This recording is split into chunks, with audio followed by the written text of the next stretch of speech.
All right, thank you. Well, today we're in the Claude Itzikson room, which is a great honor for me. The first time I ever came to Europe, actually I think the first time I ever came to Europe, for a conference in Freiburg, Germany, when I was a young postdoc. And Claude Itzikson was one of the organizers. And I still remember how kind he was to me and generous in spending time talking to me. So I'm very happy to be in this room. Let's see. So last time we were talking about foundations of quantum chaos theory and can be used to provide a foundation for statistical mechanics. And I did not give really any references. So let me give a review article that I like, not by me, but by these folks from a few years ago, which contains most of the basics. So last time I started off talking about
so this has been used as a sort of practical signature of when a quantum system, not necessarily one that we get from quantizing a classical system, is, quote, chaotic, unquote.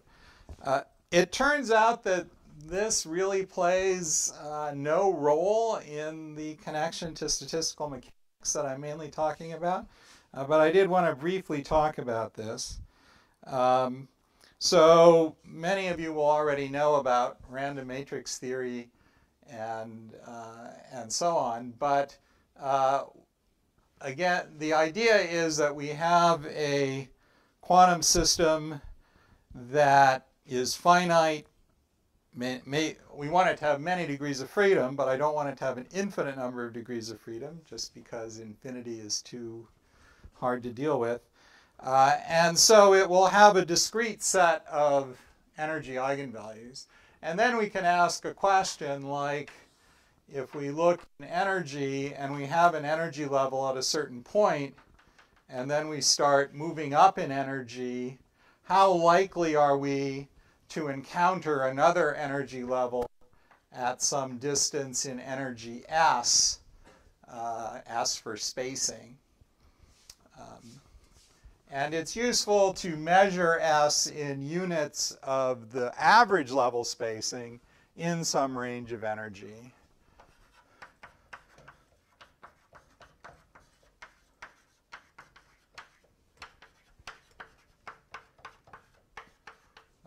I'll say mean level spacing.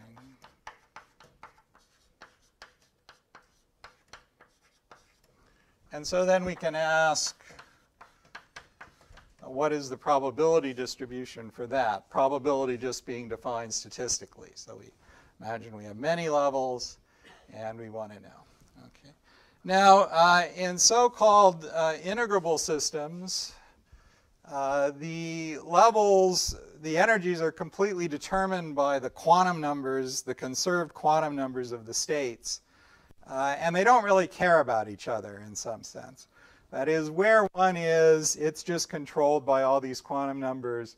And so where the next one is doesn't matter. So this is asking where the next one is analogous in that case to something like a constant decay probability, right? So there's a constant probability per unit energy to find the next level. And just like in constant probability per unit time leads to an exponential decay law, that's what tends to happen here.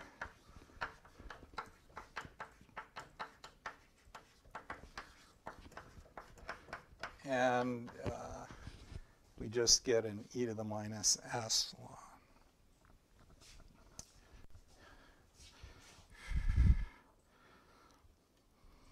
Okay, but in a so-called chaotic system, and maybe I should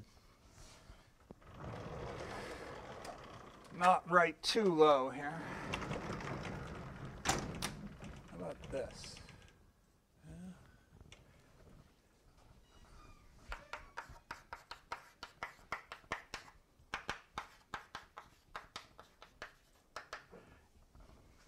If we just focus on two nearby levels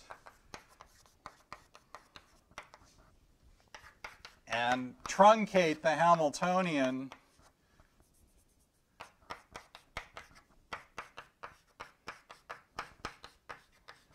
to just those two, and now we could compute the energy eigenvalues. There are only two of them, and take their difference. And the difference is going to depend on the difference between the two diagonal elements and also the off-diagonal element. And for S to go to 0, for it to have the two levels very close together, we need both the two diagonal elements to nearly match, and we need the off-diagonal elements to go to 0. So this is multiple conditions. Depending on whether H12 is really complex or not, it's either 2 or 3 different conditions. And so we expect the levels not to want to come close together in this case. Okay. And if we further assume that this piece of the Hamiltonian is somewhat random in some sense, and perhaps these different matrix elements are Gaussian random numbers, then we get a P of S. And there's some uninteresting constants that come in here, which I won't bother to write out. We get a spacing distribution that looks like this, where this exponent beta is 1 if H12 is real, and 2 if H12 is complex. And so these are the two cases one usually encounters. There's a third case where beta is 4 in a special situation that involves a symplectic symmetry that I don't want to talk about. Okay, so this power of S to some exponent 1 or 2, this is the phenomenon of level repulsion. The levels don't want to come close together. Whereas in the integrable case, they don't care if they come close together. So I neglected to say that in this case, the levels are called Poissonian. And here they're called Wigner-Dyson.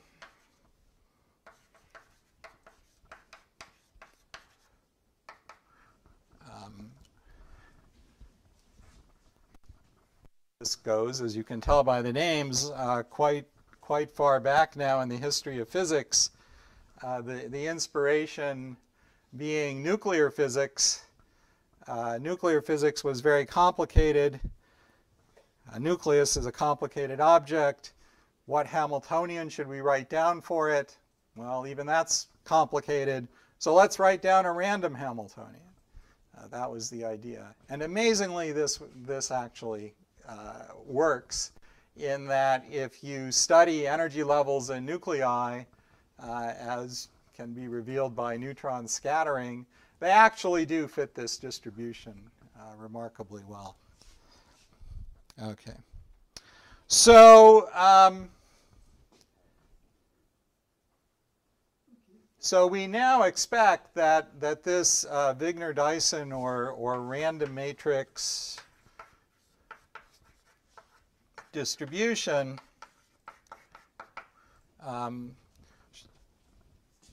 we can expect that this would also apply to quantum chaotic systems. And this is the Bohigas-Giannoni-Schmidt conjecture, which I forgot to look up how to spell their names, so I won't write them down.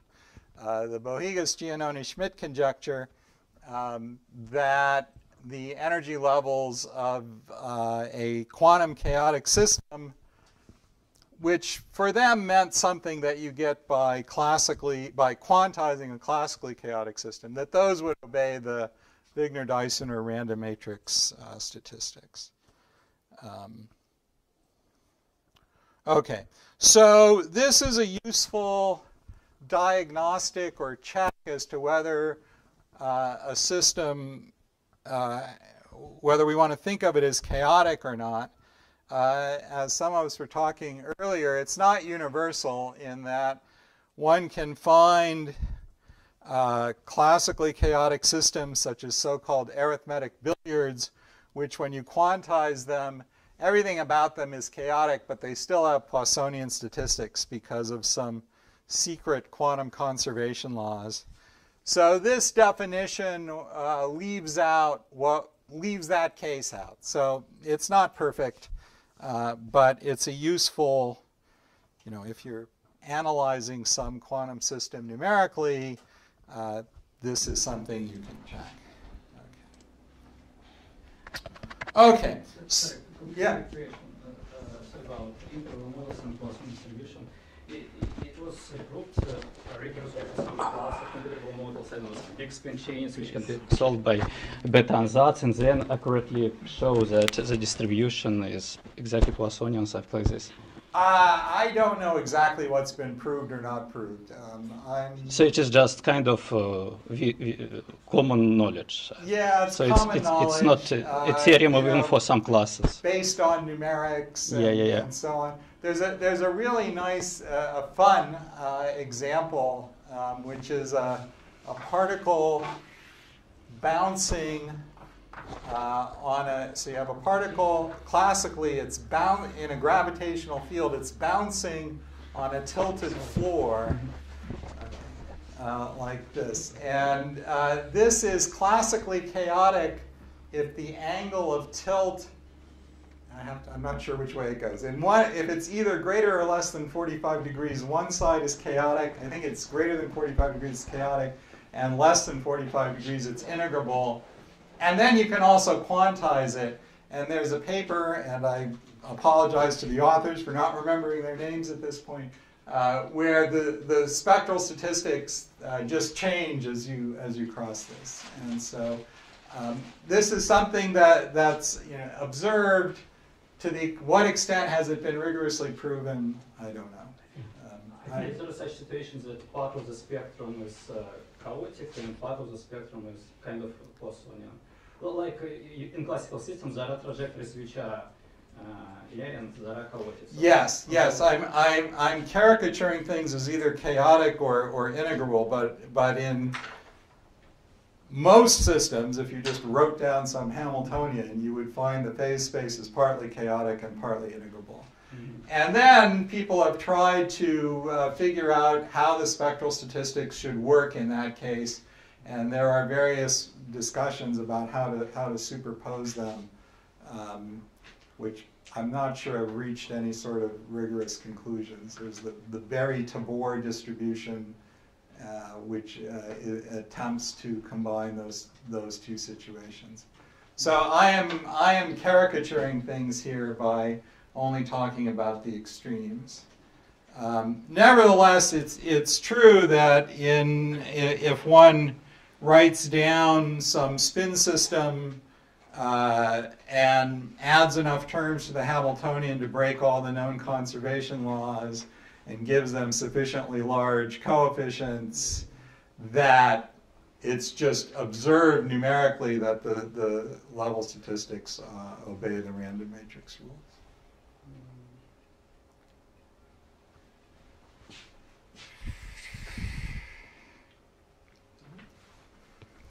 Okay. All right. So this is the working definition of what we mean by a quantum chaotic system. And yeah. Oh, we have to have the magic cube. Yes. No, I just wanted to ask if there's a minimum energy above which this is supposed to work. Yes. So as one at the energy that if you go too close to the ground state, everything is special. So we need to come up to some finite energy. In the many-body systems that I mostly want to talk about,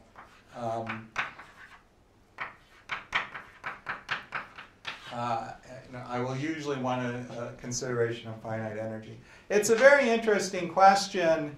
How small can you make this? I think, and I've thought about this off and on for years, decades really, without ever coming to a firm conclusion. As far as I know, nobody else has either. But a guess is that the minimum energy scales like n to some power, where nu is less than 1. Right. So nu equals 1 is that's not so interesting. The guess is that you can actually go below that to some scaling, but I don't know that this is actually true. Sorry, below this minimum energy, what distribution does one have? I'm sorry? Below this minimum energy, what is the distribution known? Is it Poissonian or is it undetermined? Yeah. But it's deterministic, so it doesn't make sense to us what the distribution is if you're not at a high level, because you need an infinity of levels to talk about the distribution. Well, you need a lot. You don't need infinity. I mean, we would never get anywhere if we asked for if we needed infinity levels, right? So. Yes, that was almost my question about, you mentioned spin chains, but spin chains, it is finite dimensional Gilbert space, so yeah, so it means that we can speak about chaos and spin chain only in the thermodynamic limit when spin chain is very big, for example, right? Yeah. Or spins are very high. So, but for, let's say, I know 5 sides, spin 1/2, it's impossible to speak about chaos in principle. But, in practice, people are doing 20 sites, and so finite dimensional systems cannot be chaotic by definition, right? Well, it depends on which definition of chaotic you want. Well, which so here distributions. Well, okay, so we would need to specify some sort of tolerance, but you can look in any number of papers and see histograms of spacing distributions. Yeah, it's thermodynamic limit, some big number of sites or something like this probably. Yeah, well, big is 20, right? Yeah, 20. Okay. But even some early and important work by Regal, Oshani, and Junko had found, I think they were doing a small number of sites. I think 5 particles on 10 sites or something, and you can still see this at that point. I mean, so you plot a histogram of spacings.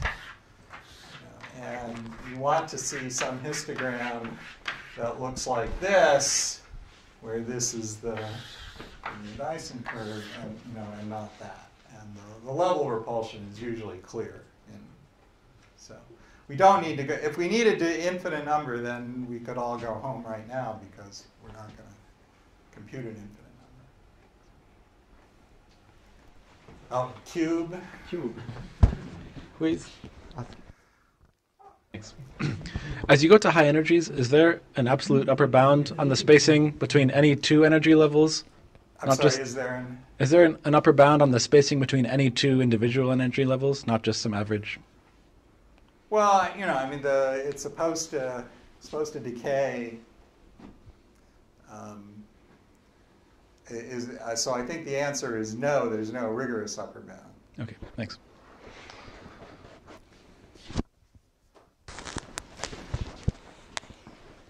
All right.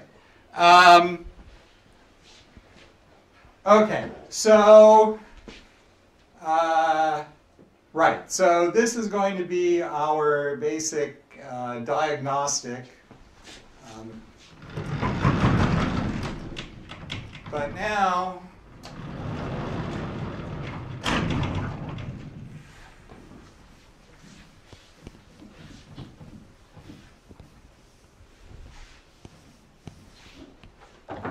again, I want to consider many degree of freedom chaotic system, and what I was arguing for last time was an ansatz for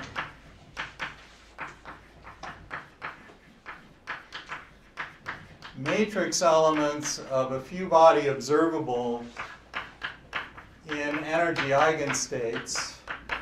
And last time I was calling these, I used alpha. This time I'm going to use I for no particularly good reason.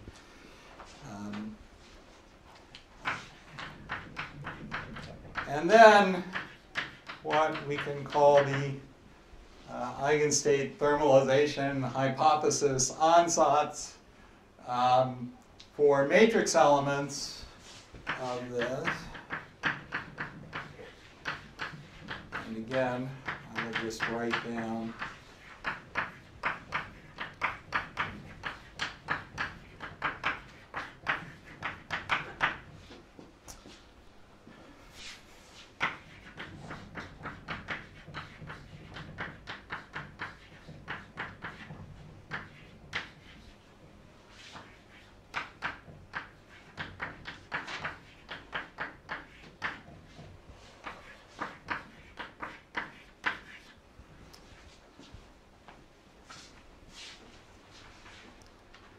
and so, all right, so if this is a few body observable, I think of it as something that's an object that's order 1 in terms of scaling with n, so this function a of e is order 1.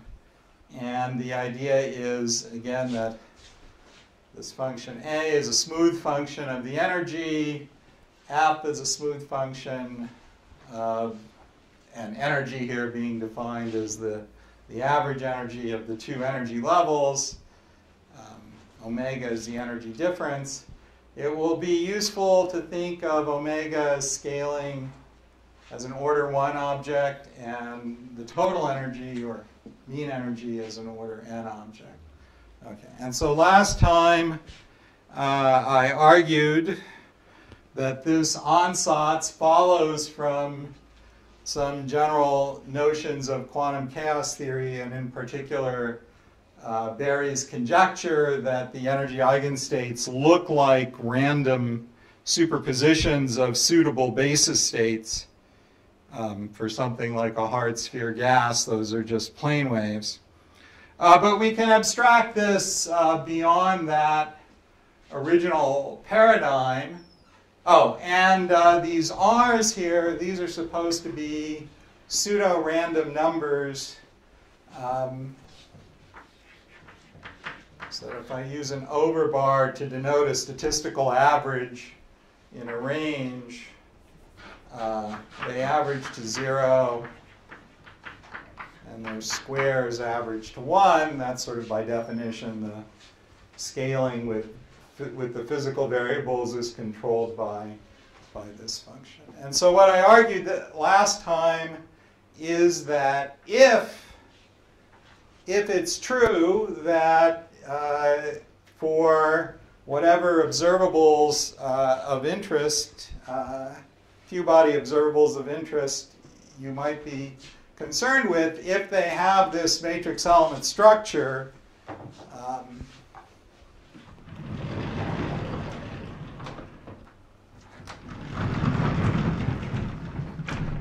then, not this, this work?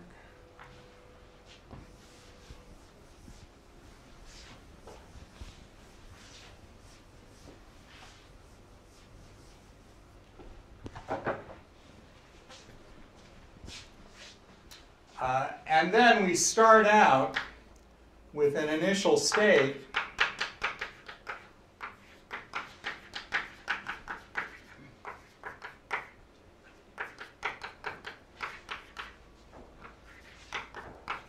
which we can express as a superposition of energy eigenstates. And I'm going to assume, again, this is a review of last time, that the state has some energy that, again, we're thinking of scaling with n. But the uncertainty in the energy,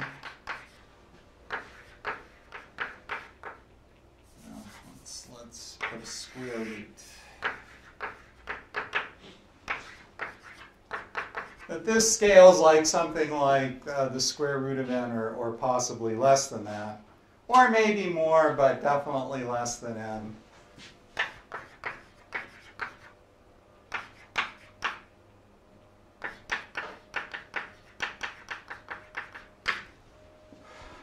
N to the 1/2 is a natural thing to expect for a Hamiltonian that's local, like a spin system, because then basically there's some uncertainty in each term in the Hamiltonian, and that will basically, by Poisson statistics, contribute an n to the 1/2. Equivalently, this is true for a thermal density matrix. If instead of a pure state you use a thermal density matrix with a temperature that's order 1 in terms of powers of n, you also get this scaling. So, and the key point is that this delta E, we should think of it as small compared to E. So the macroscopic total energy of the system is well determined. Quantum fluctuations in that, or quantum uncertainty in that, is negligible on a macroscopic scale. So that's the basic idea. Okay, and then it's possible to identify the function. Let me first define a thermal average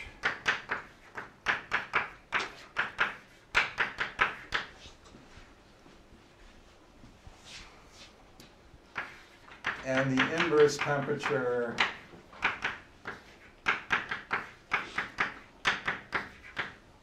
is determined by saying the thermal average of the Hamiltonian itself is the energy which is actually fixed by the quantum state. Okay. And then this function A of E is just the thermal average of A up to 1 over n corrections.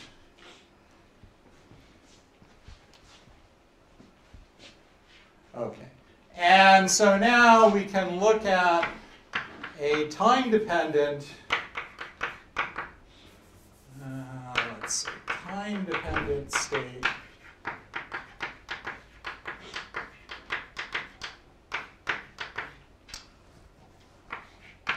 and then we can look at the time-dependent expectation value of A. And the interesting thing to do is to choose an initial state such that this is very far from its thermal value. And then what we would like to have happen is that as time evolves, it comes down to its thermal average and then stays there with fluctuations possibly. Okay. And the argument last time was that this structure of matrix elements will ensure that this is true for essentially any set of CIs that satisfies these very mild constraints. Okay. And again, the way to see that, I'll just call this A of T for short.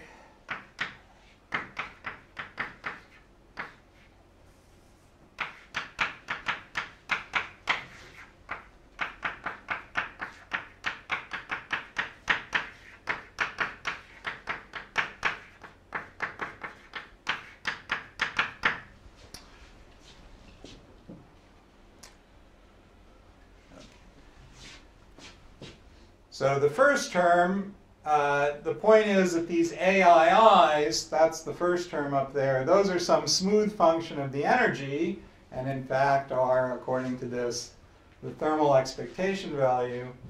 But by this constraint, the C's are not allowed to span a very large range in energy, and so this will just be equal to approximately A of E at that energy, again up to some order 1 over n corrections, independently of what the C's are. And then the second term, because the AIJs, the off-diagonal ones, there's that e to the minus s of e over 2, these are really, really small, and so most of the time this entire thing is going to be really, really small. Except we know that because we know we can find states which have an expectation value of A which is far from its thermal value, we know there must be some special choice of C's that at time 0 will make this sum of many, many small terms. We can choose C's so that those many, many small terms add coherently and compete with this term, pushing the expectation value off its thermal value. But then as time evolves, these phases appear, and the addition of these many small terms is no longer coherent, and so this will collapse down to a very small correction, and at most of the time, the instantaneous expectation value will be equal to the thermal value. So that's the basic story. Wow, I just used 40 minutes to just review this, but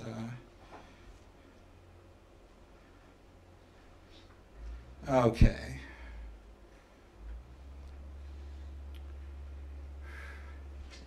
So, let's push on this. How could we get this to fail? First of all, how could we get it to fail if the ansatz is true?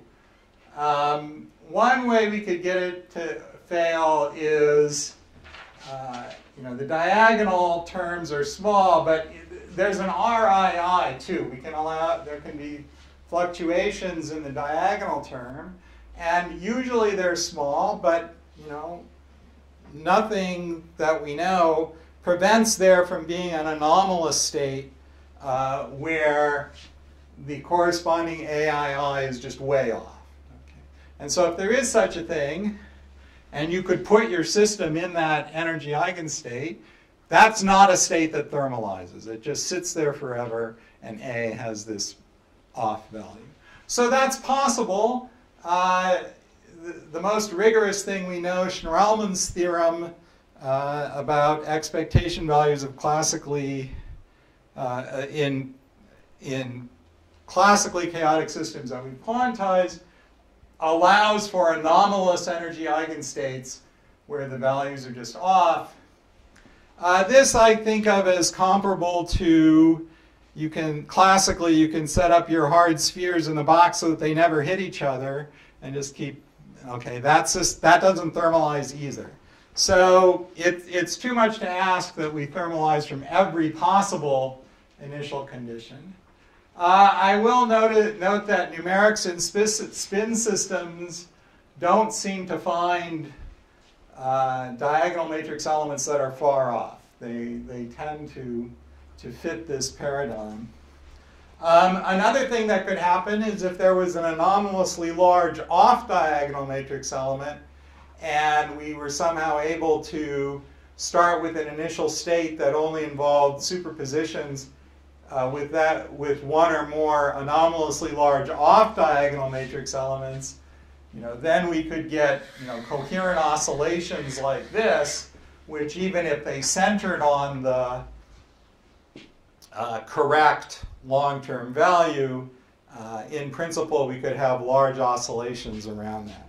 So again, that would require some anomalously large off-diagonal matrix elements, and there's no rigorous argument against such things, although in practice,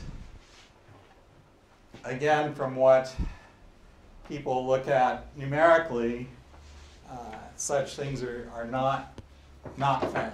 So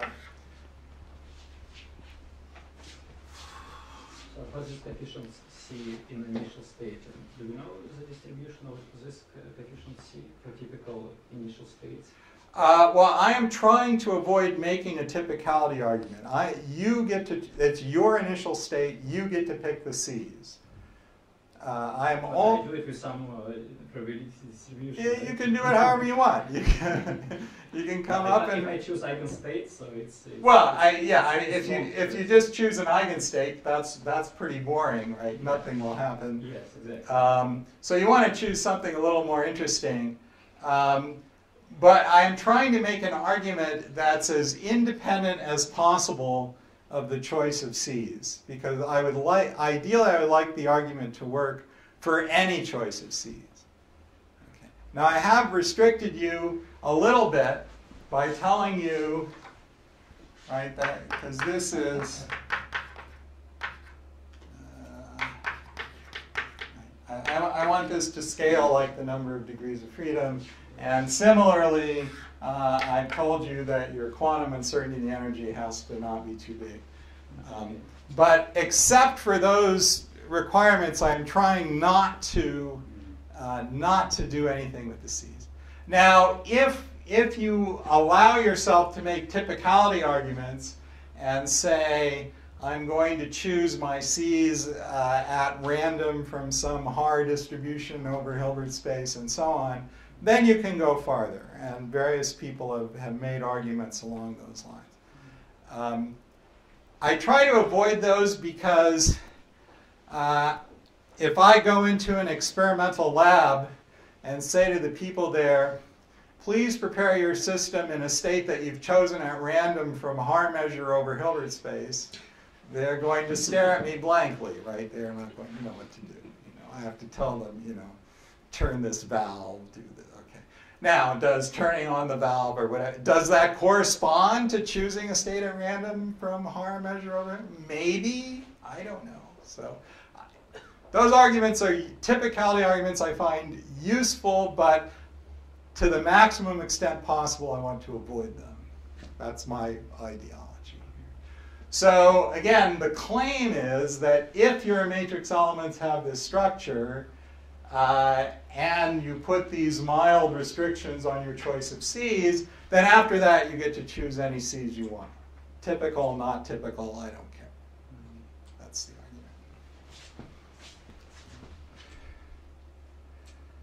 argument. Okay.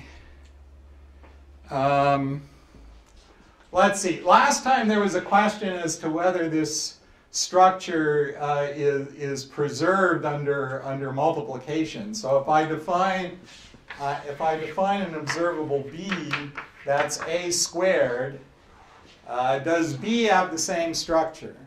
And the answer is that it does, but since I'm already running way slower than I thought I would, I think I won't explain that. Whoever asked the question, if you're here, I will show you during the break. But the claim is that B has the same structure, and the diagonal B term, there's a contribution from the A term, but there's also a contribution from the F term, and there's something like a hyperbolic cosine. So the answer is something, and there's I think a 1/4. So the answer is something like this. And then there are similarly small off-diagonal terms. But let me not try to do that in detail. All right.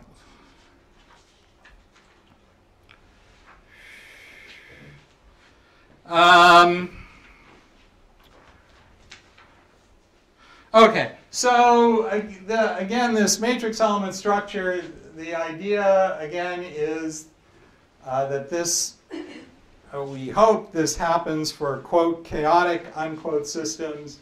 But of course, plenty of systems are not chaotic, so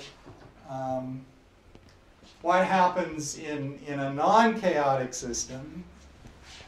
I'll leave that up there and erase this.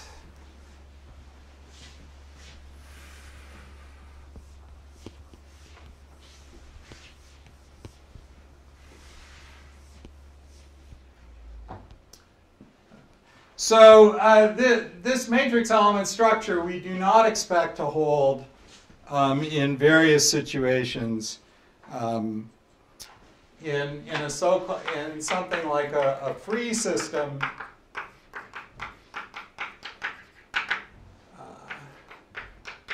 the AIIs are in general not smooth. They don't lie on a smooth curve.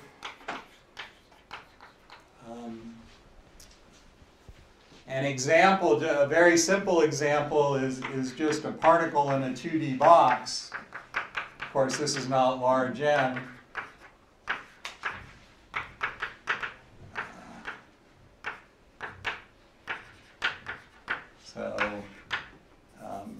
Well, not E1, what's called px squared is some integer, and py squared is some integer squared, and the total energy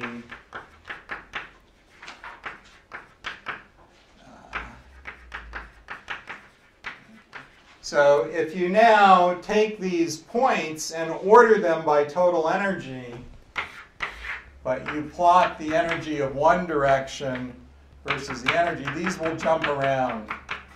They won't lie on a smooth curve because ordering by this, you have to worry about what's happening there.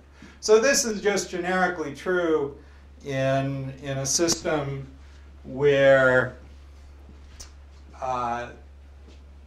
the interesting observables are labeled by conserved quantum numbers. Ordering by energy does not produce a smooth curve. It produces something that jumps around. And once that's true, if you now allow yourself to pick an initial state with whatever C's you like, you can pick C's that emphasize high values or low values or whatever you want, and that won't thermalize. Yes? Cube. So in a free or integrable system, we cannot say choose a very, very complicated initial state such that for that state the system looks chaotic, like, I don't know, it satisfies ETH, for example. Sure, you can, but the question is that generic, right? I mean, so, yeah. So what I was trying to do, what I was trying to emphasize is that this matrix element structure, you can now go choose whatever state you want, but that state will still thermalize. Yeah, okay. In an integrable case, you can find states that look thermal. In fact, most states will look thermal. But you can also find states that won't look thermal, and then time evolution will not thermalize them for you.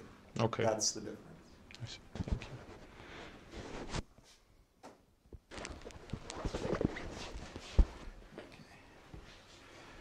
Also, in a case, this is so trivial that the off-diagonal elements are generally all 0.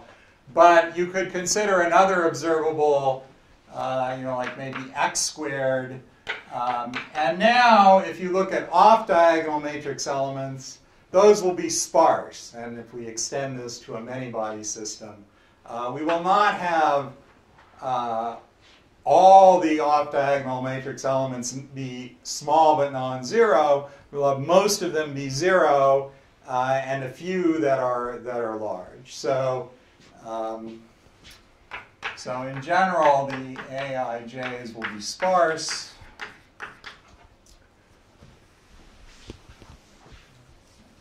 A more interesting class of integrable systems are the so-called interacting integrable systems.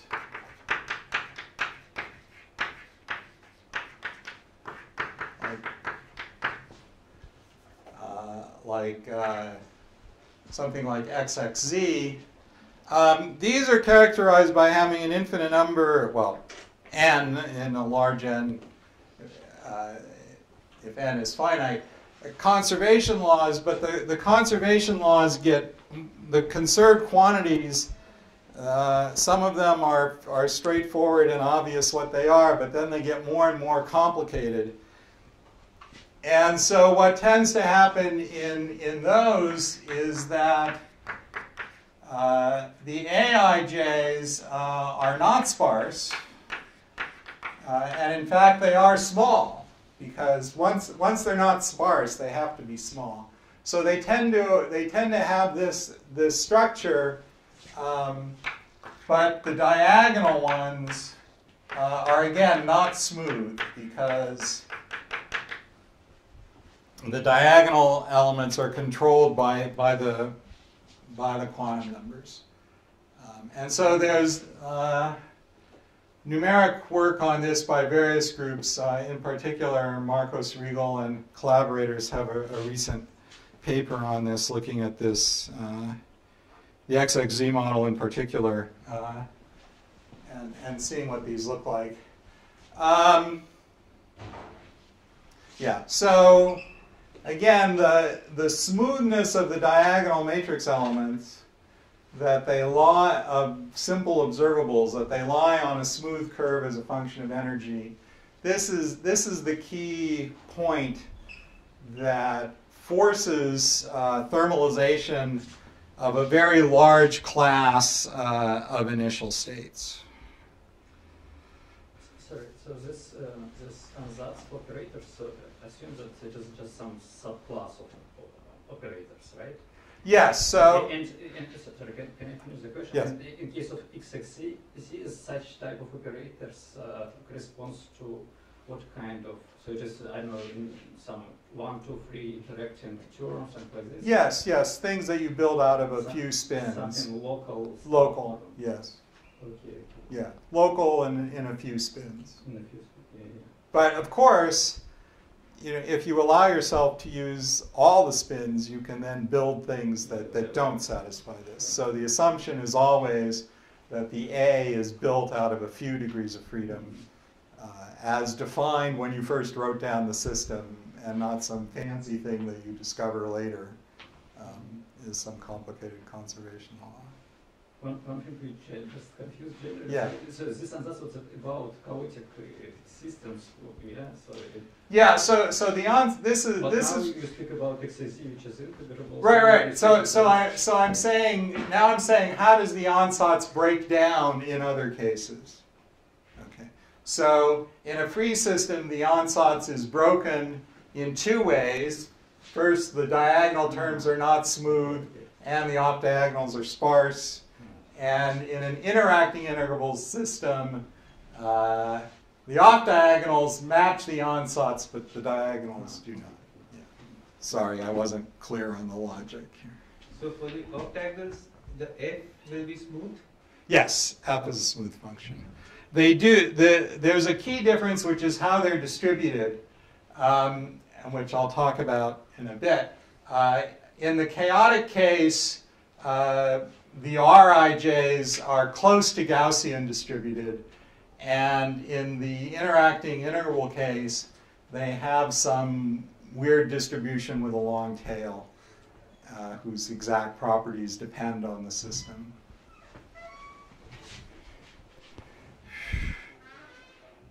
Okay. And finally, there are disordered systems. And disordered systems, if the disorder, and by disorder I mean when we write down the Hamiltonian at different terms in the Hamiltonian, we change some number. So it's not translationally invariant. These can exhibit localization depending on the strength of the disorder and the number of dimensions and so on, which means that the energy eigenstates don't spread across the system. They want to live in one region. And so this looks a lot, even though there are formally not conservation laws as in something like XXZ, there are effective conservation laws that come about because the energy eigenstates want to localize. So these are similar to the interacting integrable case. And many people in this room are much more expert on these systems than I am, so I am not going to say much about them. But this is a purely quantum phenomenon where we would classically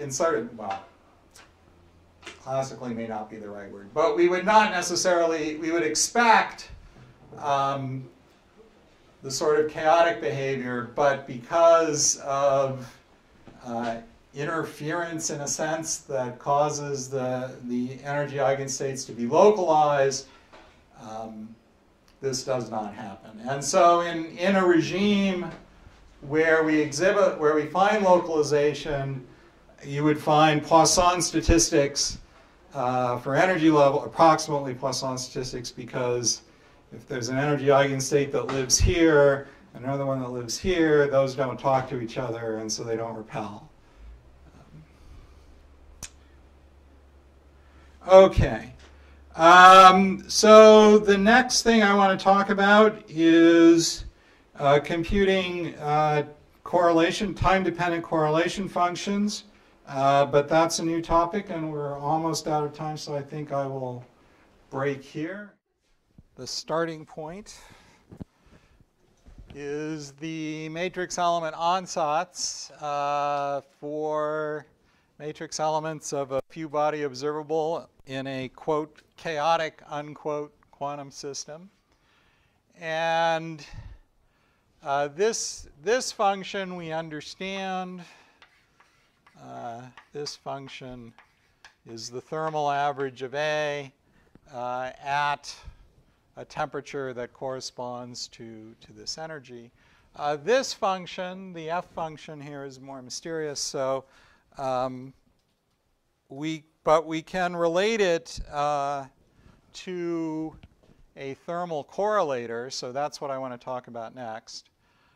The sort of, okay, so the A function is kind of uninteresting, so I'm going to set it to 0, either by a choice of observable, say a spin whose thermal expectation value is 0 just because it doesn't pick out a direction, or by just defining a new observable where I've subtracted off the diagonal term.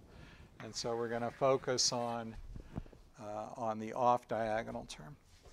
And I want to look at something we could find in most StatMech textbooks, a thermal correlator, which I just define as taking a thermal average, trace e to the minus beta h, of the product of two A's, one at time 0 and one at time t, where this is just Heisenberg time evolution, and z is, of course, just trace e to the minus beta h. Okay. However, it will turn out to be better for purposes of extracting a connection to the F function to consider what we can think of as a regulated version, where instead of putting e to the minus beta h in front, we split it up into an e to the minus beta h over 2 and put one of those on each side of the A. So this kind of regulated correlator has appeared in various contexts, and it will turn out to be useful for us here. Notice that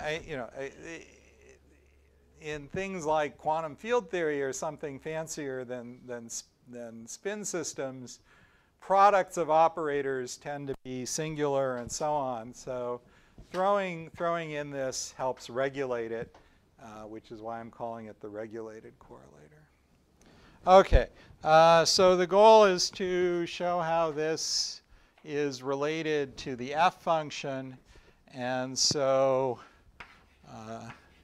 we write the trace as a sum over energy eigenstates. And then somewhere here, I think, we put in another complete set of energy eigenstates. And then,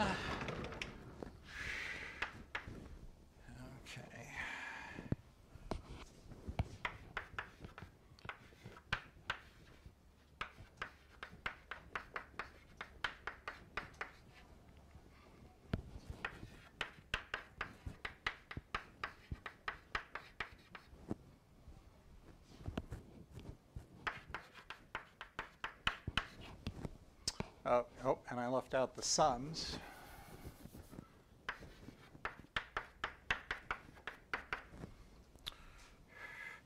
Okay, so we just get that, and I neglected to say up here,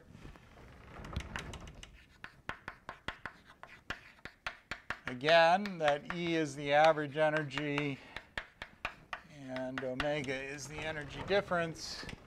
And so by splitting up the e to the minus beta h, we just get the central energy E. And this is omega. And this is e to the minus s of E.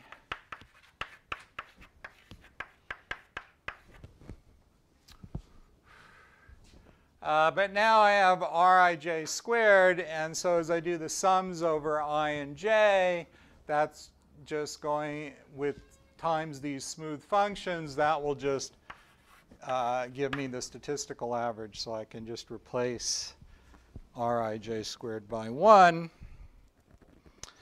And then these sums, if I look at a particular one, I want to change the sum to an integral. But as I change it to an integral, I will need to include a density of states factor, e to the s. So I get this, and I get one of those for I and for j. Okay. So now we have these entropies S of E at different energies. We have one at EI, we have one at EJ from the other sum, and we have, by definition, an e to the minus S of E at the intermediate E here.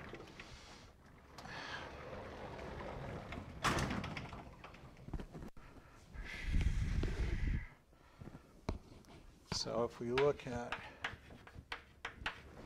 so now what I want to do is Taylor expand this about E.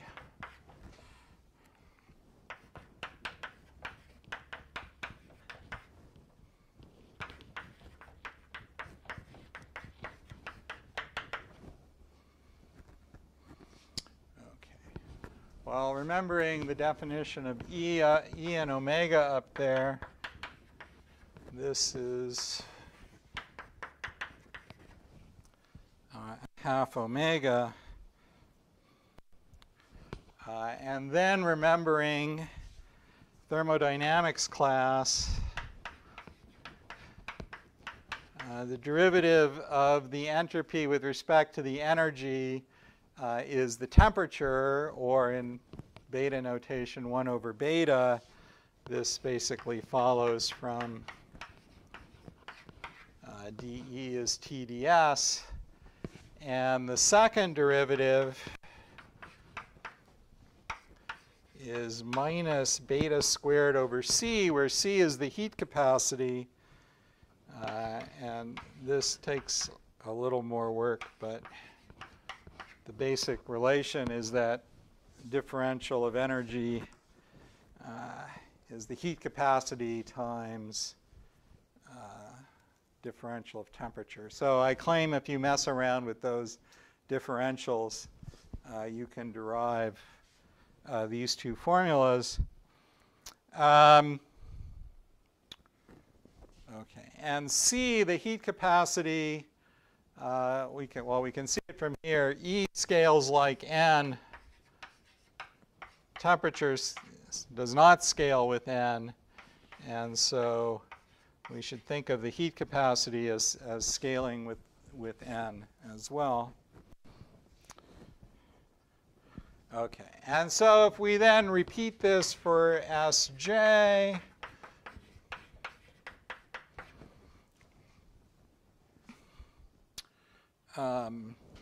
and let's see, we're going to want to, so we're going to get an S of EI, we're going to get an S of EJ, and we've got a minus S of E here. And so that will become S of E. The linear terms in omega cancel, and if I've done this right, this is beta squared omega squared over 4c. And in principle, we could, of course, keep going. I'm sorry?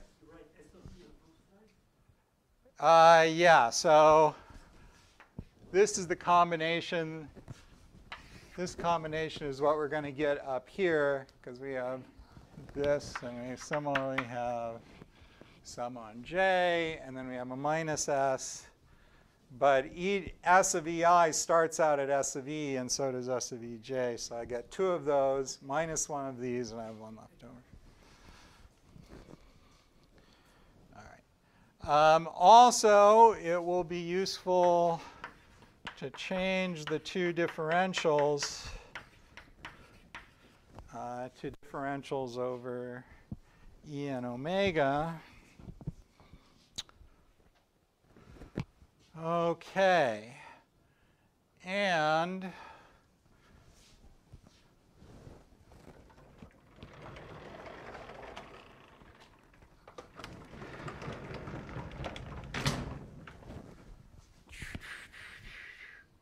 I guess all right, so having done all that, maybe I can still write up here. Okay, so we plug all that in. And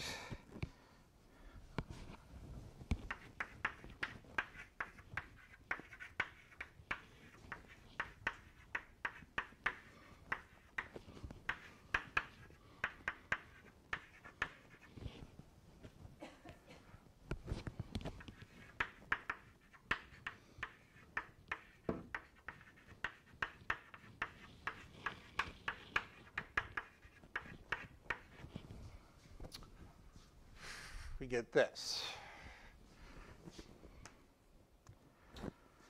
All right, and now I've cheated a little bit because I extended. Sorry. The omega should be bounded by plus E minus E. Right, right. So, right, I was just about to say that. Okay. So right. So secretly, the omegas are bounded, but I want to think of omega as a number of order 1.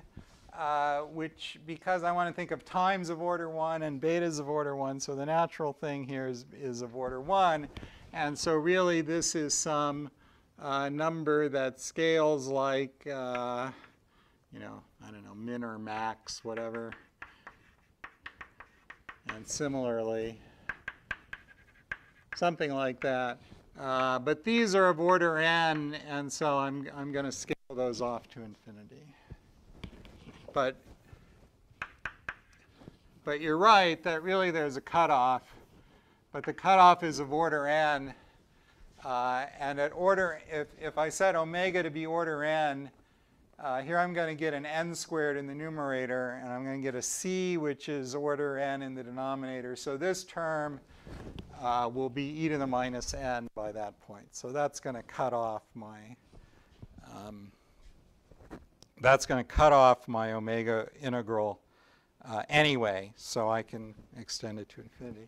And now I'm gonna go ahead and set c to infinity and basically ignore this factor. So in the thermodynamic limit, and I'm going to rely on f, the behavior of f to make this function convergent, and as we'll see in a minute, that will have to be the case.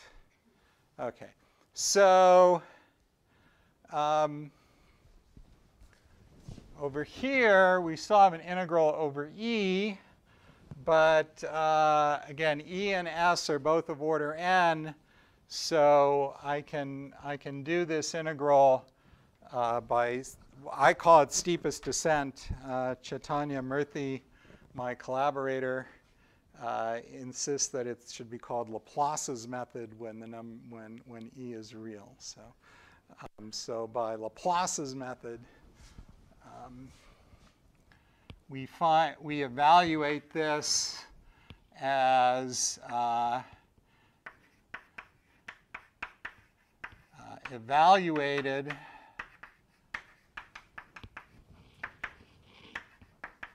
at at the solution, at the stationary solution point. Okay. All right. So I guess I should say at the solution of. Okay. But that, the solution of this is just the thermodynamic relation between energy and temperature. And furthermore, what this is, in this same approximation, this is just the path, the partition function. Right?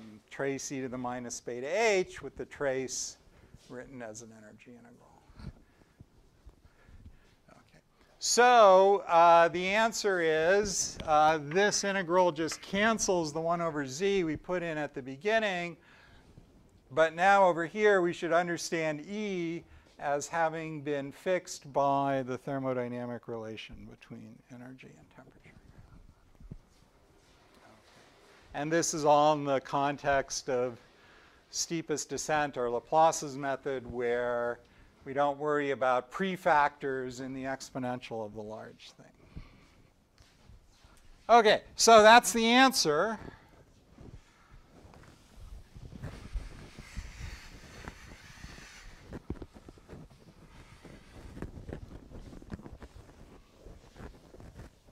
Excuse me, what about the F? The F also depends on E, right? In this context, beta is fixed at the beginning. Well, I just erased it, right? But the beta is fixed because the thing we are computing, by definition, has an e to the minus beta h in it.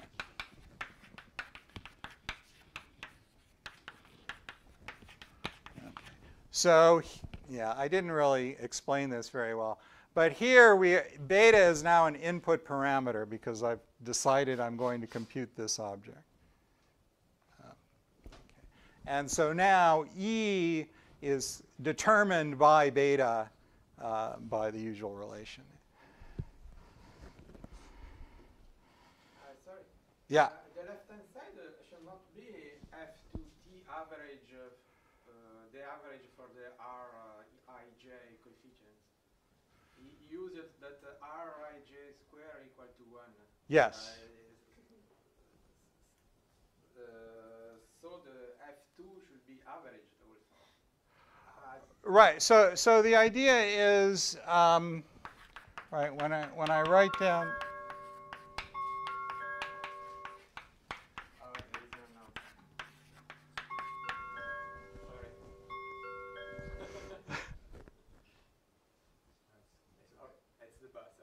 The bus. Okay. If anybody needs the bus, now is the time. Okay. So the idea is that these functions are smooth functions of these quantities. The actual energy levels are extremely dense. The spacing is e to the minus s.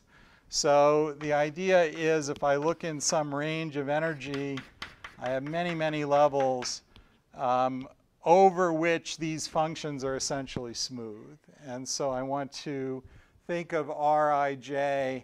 I want to fix a range, I don't know, from E to E plus delta E, where delta E is small on the scale at which these functions vary, but still encompasses many, many levels.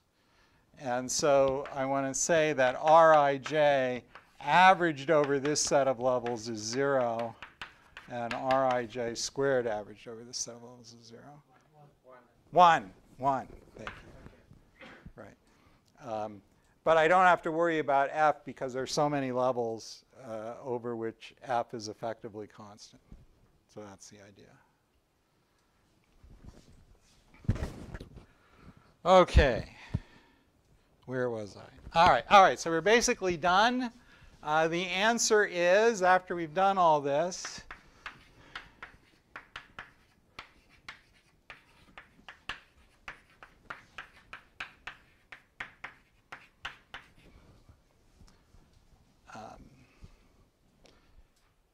again, this is now in a limit where I can think of n as large enough that I can throw away this factor, extend these limits to infinity, and so on. So this is the punchline. The f function that appeared mysteriously in the matrix elements. It's the Fourier transform of its square is this regulated two-point correlation function. So, okay. So the phase has no physical meaning. The phase has no physical meaning. In a system that's time reversal invariant, everything here is real. It's theoretically possible for this to change sign, but it doesn't have a phase, and at least in that case. And furthermore, it's also you can in that case it's also you can show it's an even function of omega in the real case. So okay. Now there's something else we can do here, which is formally consider an imaginary time. So I guess, all right. So if you remember what A of t is, the claim is that if you set the time argument to I beta over 2, that will just move around that split up e to the minus beta h over 2 and give you just the thermal expectation value of a squared, which for a nice observable, we assume is a finite thing. Okay, but if I put that into my formula, we will get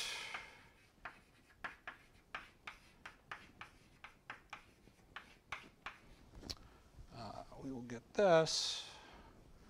And so this integral should be finite.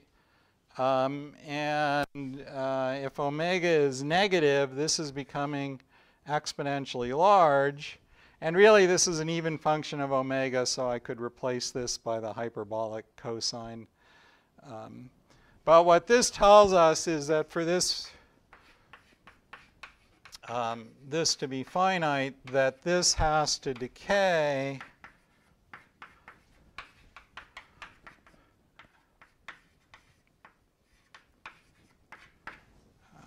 exponentially at large omega.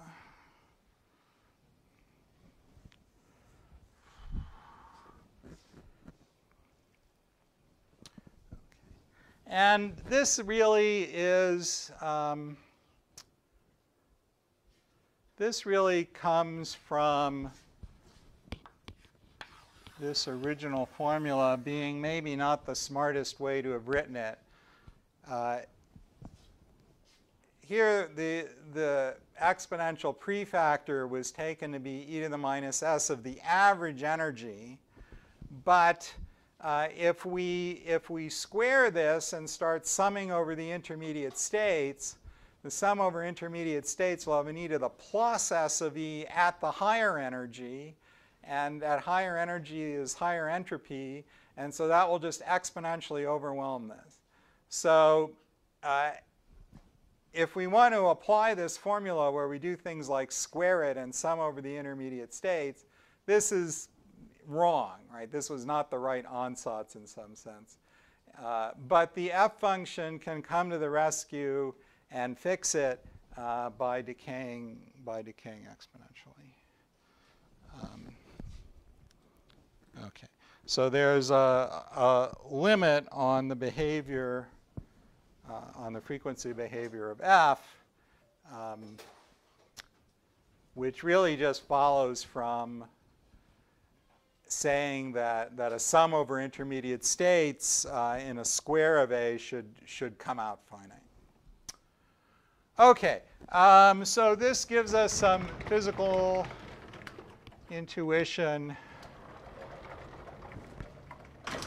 about the f function, at least if you have some physical intuition about a correlation function.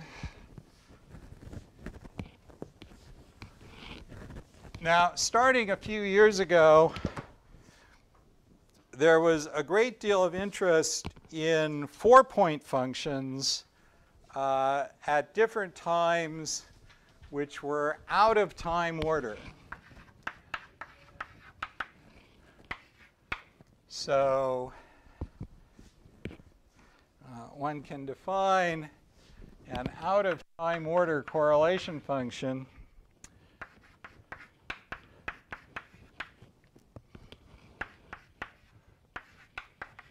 leaving myself some spaces here.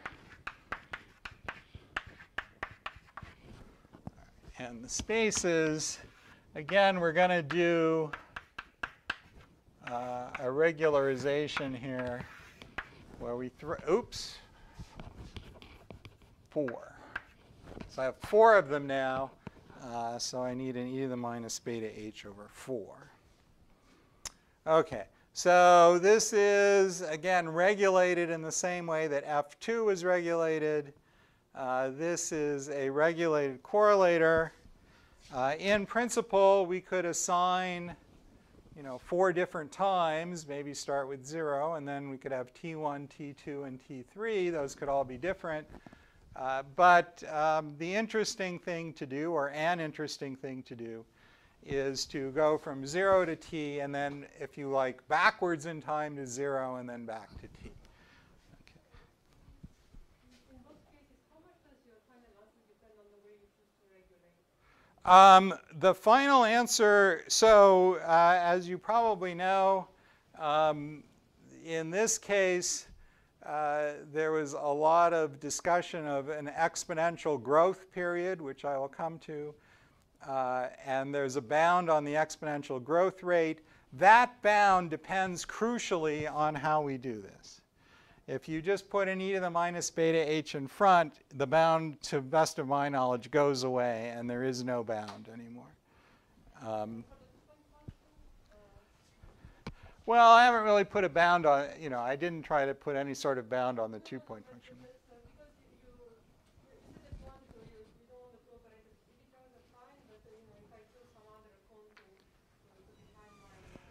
Yeah, so if we put an e to the minus beta h in front, we would get extra factors like this here. Yeah. Yeah, so.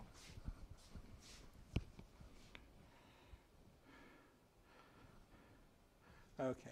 And so many of you will know out-of-time order correlators first appeared in 1969 in a paper by Larkin and Ovchinnikov, and then basically disappeared from consideration until 2015 or so, when consideration of them was revived in the discussion of black holes and ADS-CFT and the SYK model, which was considered a simple model of some of the same phenomenon. And Maldacena, so let's see, I guess I should say that in systems that have a suitable small parameter,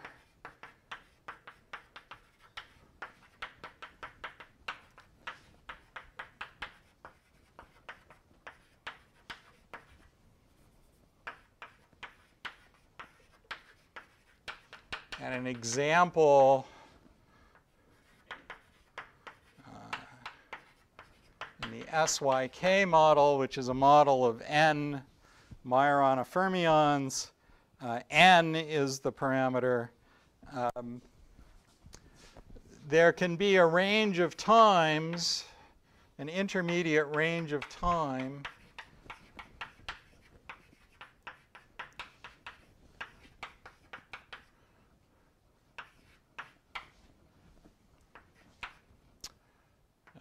I'll go ahead and call it. Okay. So there's a small parameter. Other models have other small parameters. This n is not the n of large n in my general ETH presentation. This is some parameter of the model. People have discussed models that have semi-classical limits where this small parameter is an effective h-bar. And of course, this can't go on forever, because if it went on forever, f would become arbitrarily large and negative, which can't happen. So there's an intermediate range of times, in principle, in which there's an exponential growth period. And famously, Maldacena, Schenker, and Stanford, using various arguments, claimed that lambda was bounded above by 2 pi over beta.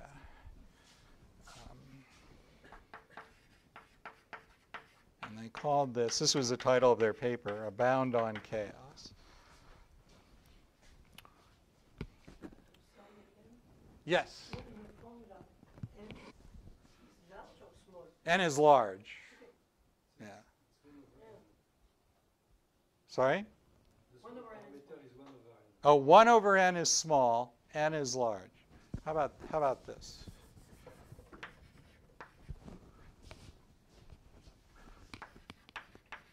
There's some parameter epsilon. Oh yeah, right. Sorry.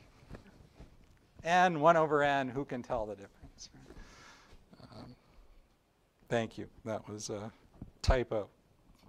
And it is this bound on lambda that depends very sensitively on how you have split your e to the minus beta? To the best of my knowledge, if you just throw in a single e to the minus beta h, you can prove nothing.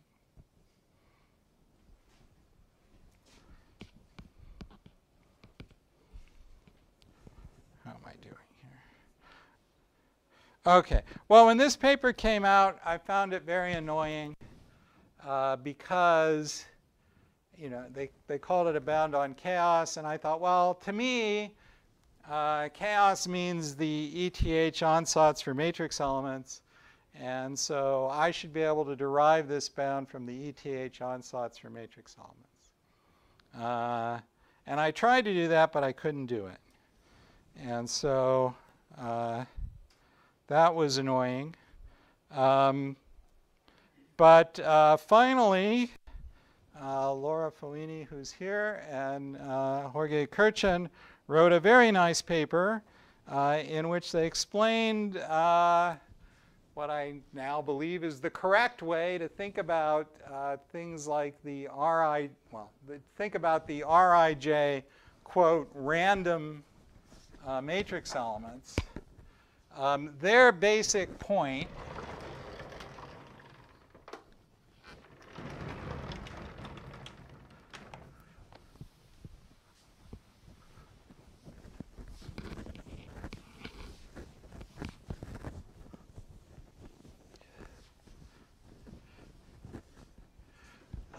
well, first of all, many people thought of the Rijs as Gaussian random.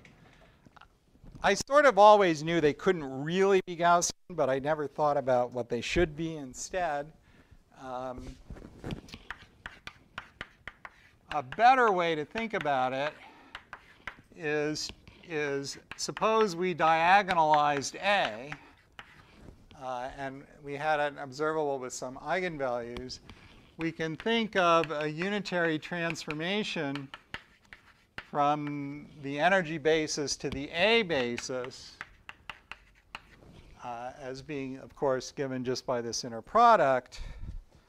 And Laura and Jorge said, you should think of this as a quasi-random unitary matrix.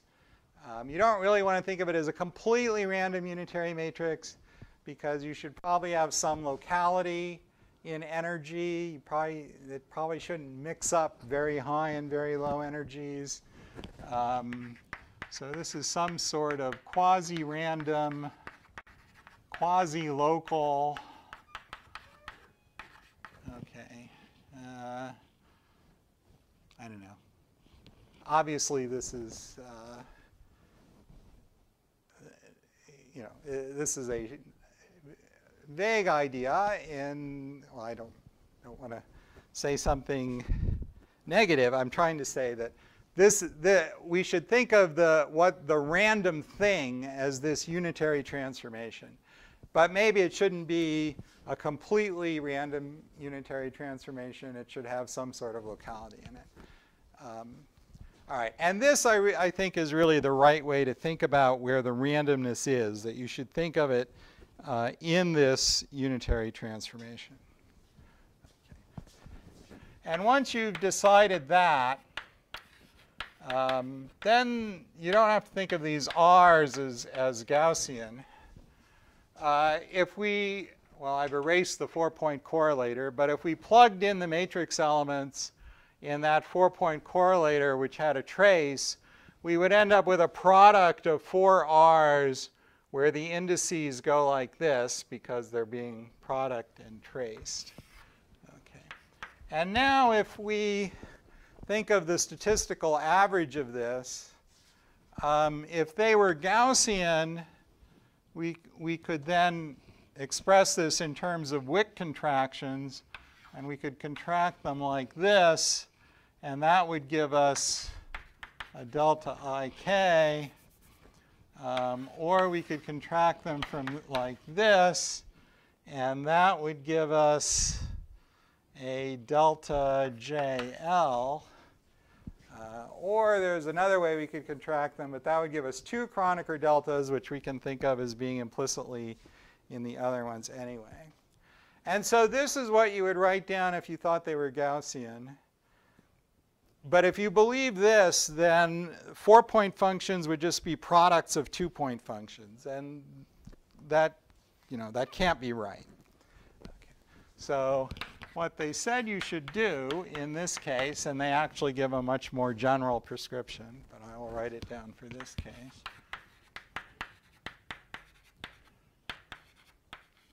Is that there should be an additional exponentially small correction. And then there's another function which is analogous to the f function, where E is now the average of the 4 energies, and these omegas are 3 energy differences, the 4th being fixed, a linear combination of the others. Okay. So in the sense of looking at individual matrix elements, this is an exponentially small correction to these Kronecker deltas, and you might think that's exponentially small. Why should we care about it? But we are not just, if we don't just look at the matrix elements, but we want to insert them into this correlation function and, along with all the other stuff, do the sums, a Kronecker delta eliminates one of the 4 sums. But remember that each sum we're going to eventually convert to an energy integral, which will have an e to the s. So a Kronecker delta actually eliminates an e to the s. And so this eliminates an e to the s by putting an e to the minus s, but that's at the same level of contribution. So this is, when you do sums, this is just as important as these. Okay. So now we can attempt to use this to set some restrictions on how the 4-point function works. And this is some work I did with my then student, Chaitanya Murthy, spell it correctly.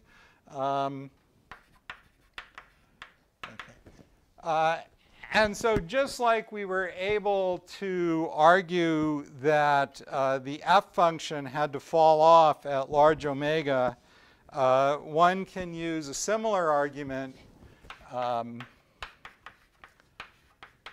again, assuming that trace e to the minus beta h to the fourth should be finite. After a fair amount of work, one can show that this implies that the g function has to fall off similarly to the f function, where, well, let's give it a name. Omega 1 is going to infinity with omega 2 and omega 3 fixed. This has to fall off exponentially. And it's basically the same argument as for the f function, except it's got more technicalities. Okay. And now this behavior of the g function, when we figure out how the g function enters the out-of-time order correlator, this plus a whole bunch of technical assumptions, which I don't want to go into because they are technical. This allows us to put the bound, to reproduce the bound on lambda.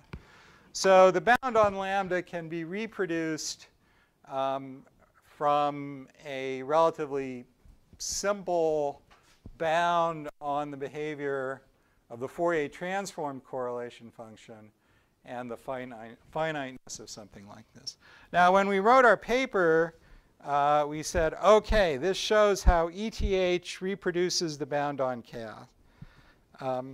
Because we were using the basic ETH ansatz and putting in corrections that have to be there from the correct way of thinking about the transformation.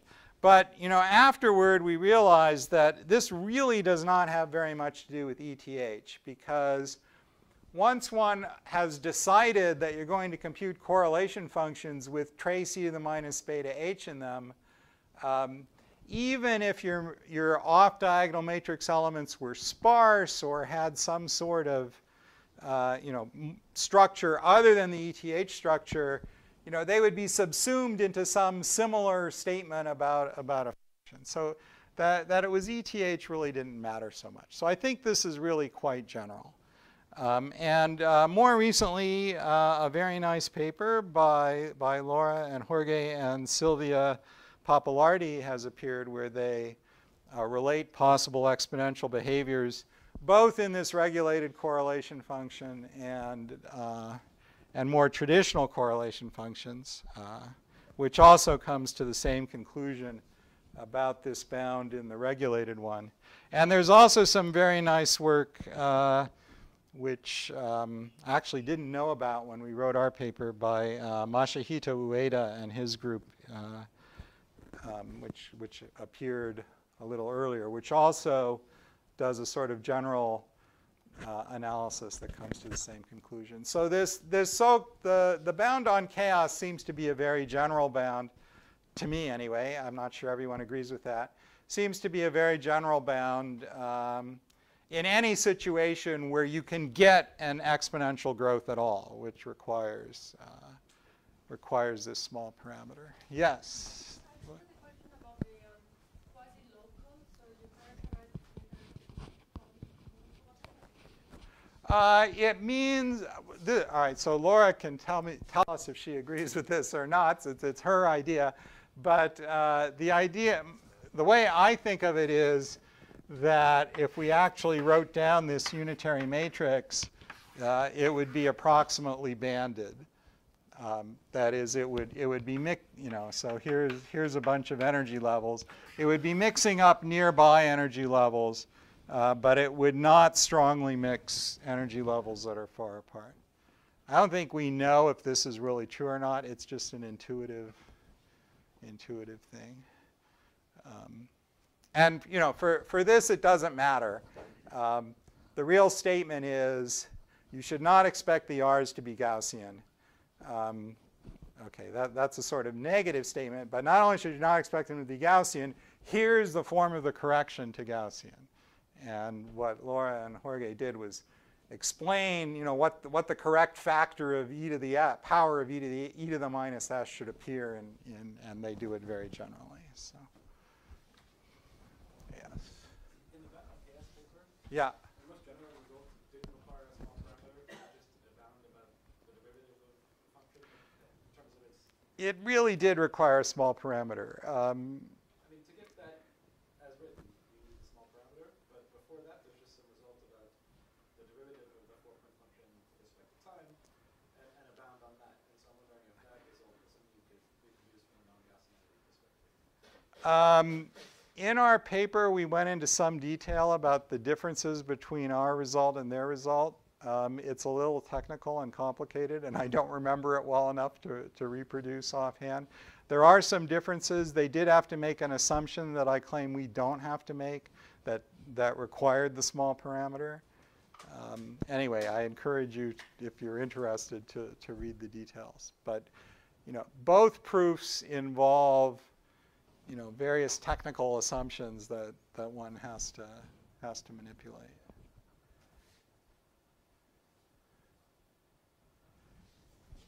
Okay. Let's see. Did I have anything else to say about? Okay. This is really all right. I'm at a stopping point. Next time, I want to talk about entropy and the 5,000 different versions of entropy that there are out there, and how they relate to each other and relate to some of these ideas. But this is all I wanted to say about these 4-point functions. So I think I will stop here for now.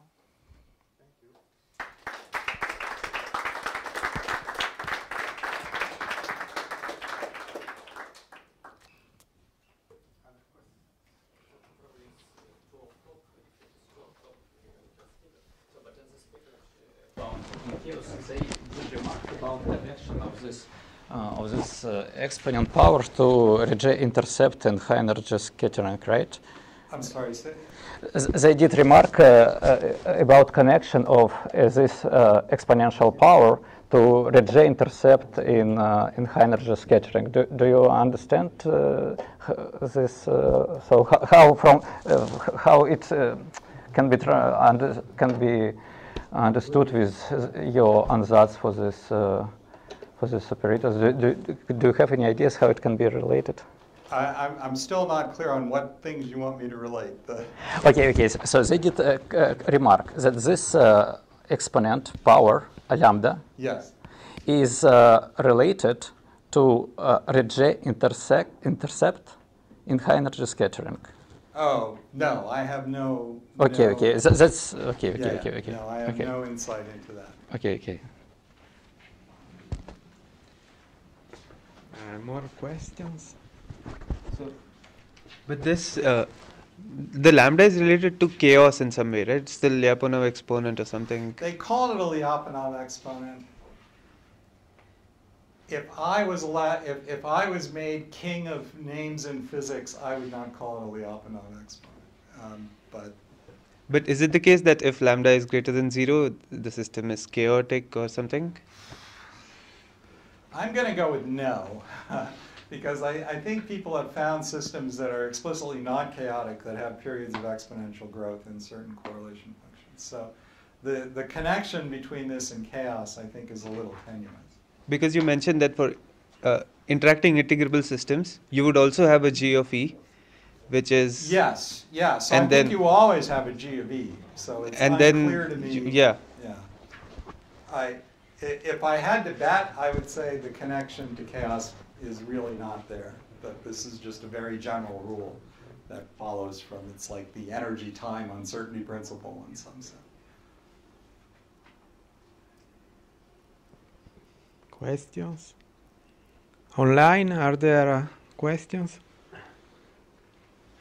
No. Just from curiosity, you mentioned this Roy Larkin, where this author came first. What was he doing? They were doing something with superconductivity, and it's a very technical paper, and they're trying to compute something. And this structure appeared, and then this idea vanished from the Earth for 30 years. I mean, it's interesting because And this is the kind of thing one might have thought of in quantum chaos theory that people would have looked at. But to the best of my knowledge, this notion did not enter into that. Sorry, just continuing on this naming issue. So, so you're saying that the behavior is maybe generic to quantum systems, but shouldn't one think that maybe higher values of lambda close to the bound are more typical of chaotic systems and low values? Is that true, or? The short answer is I don't know. I mean, to put it, the way Larkin and Ovchinnikov originally thought of it was, you could. I mean, they thought of it as a.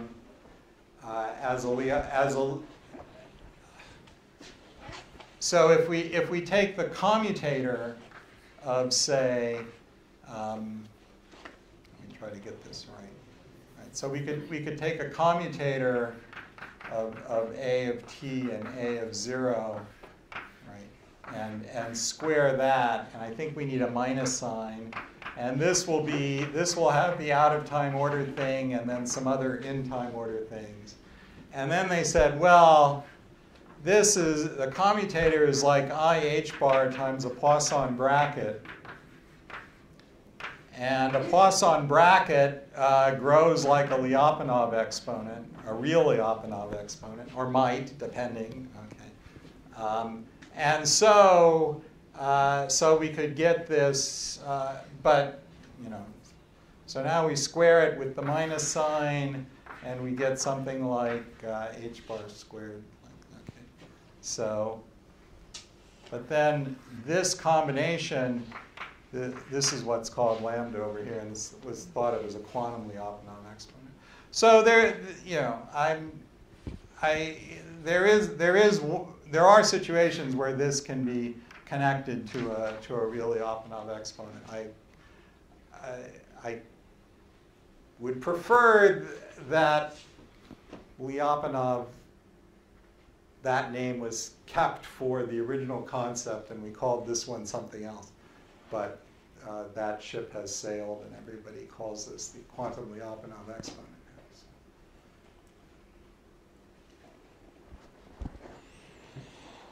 More questions?